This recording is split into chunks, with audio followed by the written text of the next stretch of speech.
Bayangkan, kakek dan nenek kita tidur berdesakan di tenda Mina, makan seadanya, dan berjalan berkilometer di bawah terik matahari. Namun, di saat yang sama, sosok yang seharusnya melindungi mereka justru diduga asyik berbelanja di butik mewah Paris dan mengoleksi jam tangan seharga satu desa berangkat haji. Investigasi kita kali ini akan membongkar aset-aset gelap sang mantan Menteri Agama yang tak tercatat di LHKPN, dari istana rahasia hingga deretan mobil mewah yang dibeli dari air mata jemaah. Inilah wajah asli keserakahan yang bersembunyi di balik jubah suci. Assalamualaikum warahmatullahi wabarakatuh. Selamat datang kembali di kanal investigasi kita kali ini. Hari ini kita tidak hanya bicara soal angka korupsi, tapi soal hati nurani yang sudah mati. Kita akan menguliti bagaimana triliunan rupiah dana haji diubah menjadi gaya hidup crazy rich yang memuakan. Kontras antara penderitaan jemaah dan kemewahan sang mantan menteri ini adalah penghinaan nyata bagi keadilan. Mari kita buka tabirnya satu persatu. Kita mulai dari apa yang melingkar di pergelangan tangannya. Investigasi kita kali ini menyoroti hobi sang mantan menteri mengoleksi jam tangan mewah merek Swiss yang harganya mencapai miliaran rupiah per buah. Dalam beberapa foto yang kami kumpulkan, ia seringkali terlihat menggunakan seri terbatas yang nilainya setara dengan biaya haji 50 orang jemaah sekaligus. Yang sangat mencurigakan, koleksi jam tangan ini tidak pernah dilaporkan dalam LHKPN resminya. Diduga kuat, benda-benda mewah ini adalah gratifikasi atau tanda terima kasih dari para vendor hotel dan catering di Arab Saudi yang memenangkan kontrak dengan harga yang sudah di-markup. Setiap detik yang berdetak di jam tangan itu adalah waktu yang ia curi dari jutaan lansia yang setiap malam berdoa agar bisa segera berangkat ke Baitullah. Ini bukan sekedar perhiasan, ini adalah monumen keserakahan yang ia pamerkan secara telanjang di hadapan rakyat yang ia rampok. Penelusuran kita berlanjut ke sebuah kawasan elit yang dijaga ketat di Jakarta Selatan. Kami menemukan aset properti berupa rumah mewah bak istana yang diduga kuat dimiliki oleh sang mantan menteri melalui nama orang kepercayaan atau nomini.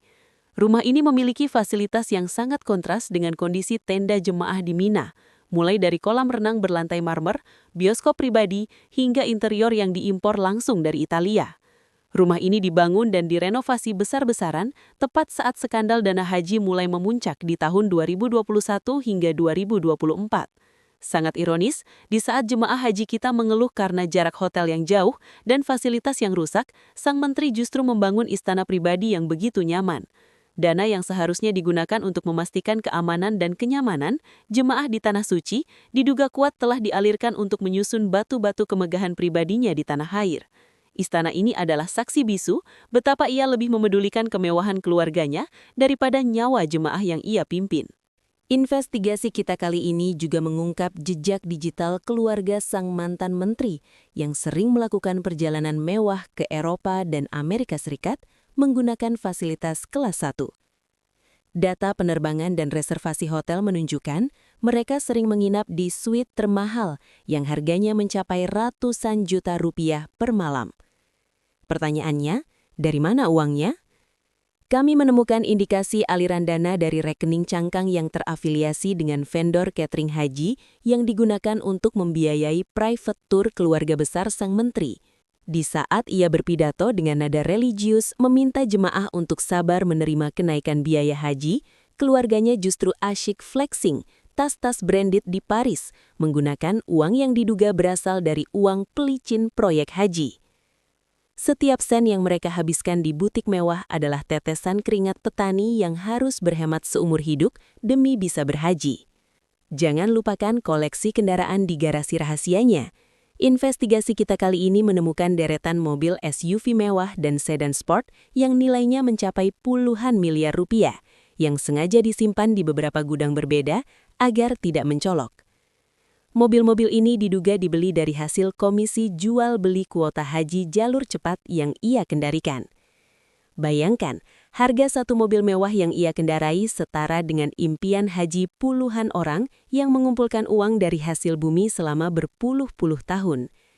Ia melaju dengan nyaman di atas aspal dengan kendaraan mewah, sementara para jemaah lansia harus berjalan tertatih-tatih di bawah terik matahari 45 derajat Celcius karena fasilitas bus yang tidak memadai akibat dikorupsi. Keberadaan mobil-mobil ini menjadi saksi betapa ia telah menukar amanah suci dengan besi tua yang akan menjadi beban di akhirat kelak. Investigasi kita kali ini juga menelusuri biaya pendidikan anak-anak sang mantan menteri yang menempuh studi di universitas-universitas termahal di Inggris dan Amerika. Biaya kuliah, apartemen mewah di pusat kota, hingga uang saku bulanan yang fantastis diduga kuat berasal dari dana non-budgeter kementerian yang dikelola secara gelap. Ini adalah bentuk pencucian uang yang sangat kejam. Mereka membangun masa depan anak-anak mereka dengan cara menghancurkan masa depan jemaah. Berapa banyak anak cucu jemaah yang harus putus sekolah karena uang tabungan keluarga mereka habis hanya untuk menutupi biaya haji yang terus melonjak akibat dikorupsi. Pendidikan mewah yang mereka tempuh di luar negeri dibayar oleh air mata rakyat jelata yang hanya ingin menyempurnakan rukun Islam. Ini adalah dosa jariah yang akan terus mengalir selama harta haram itu dinikmati. Untuk memutar uang haram tersebut agar terlihat halal, sang mantan menteri diduga membangun jaringan bisnis mulai dari kafe kekinian hingga apartemen sewa. Investigasi kita kali ini menemukan modal pembangunan bisnis-bisnis ini mengalir melalui perusahaan cangkang yang dikelola oleh kerabat dekatnya. Ia ingin uang tersebut terlihat bersih sebagai keuntungan bisnis yang sah. Namun, bau busuk dari dana haji yang dirampok tidak akan pernah bisa hilang. Bisnis-bisnis ini berdiri di atas fondasi ketidakjujuran yang luar biasa. Setiap rupiah keuntungan yang ia nikmati dari usaha tersebut adalah bagian dari hak jemaah yang ia rampas secara paksa. Ia mencoba menipu manusia dengan menjadi pengusaha sukses.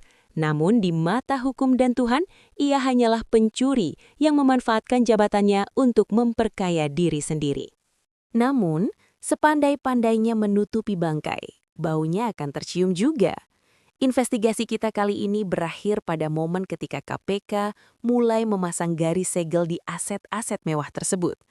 Satu persatu jam tangan, mobil, dan sertifikat rumah disita oleh negara.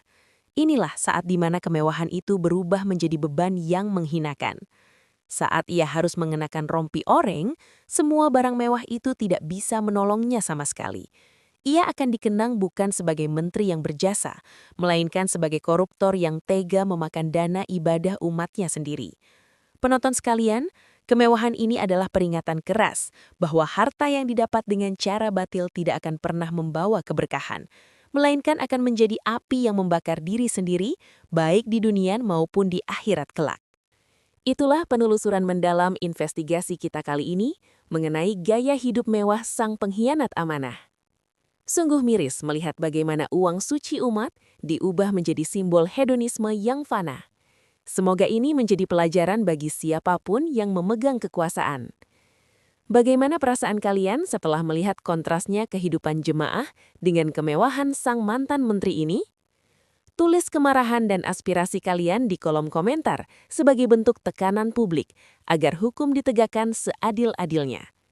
Sebelum kita berpisah, silahkan klik like jika kalian muak dengan korupsi, share video ini agar semua orang tahu kemana larinya dana haji kita, dan pastikan Anda sudah subscribe kanal ini untuk terus mengawal keadilan bersama saya. Terima kasih atas dukungannya. Tetap waspada dan jaga nurani. Wassalamualaikum warahmatullahi wabarakatuh.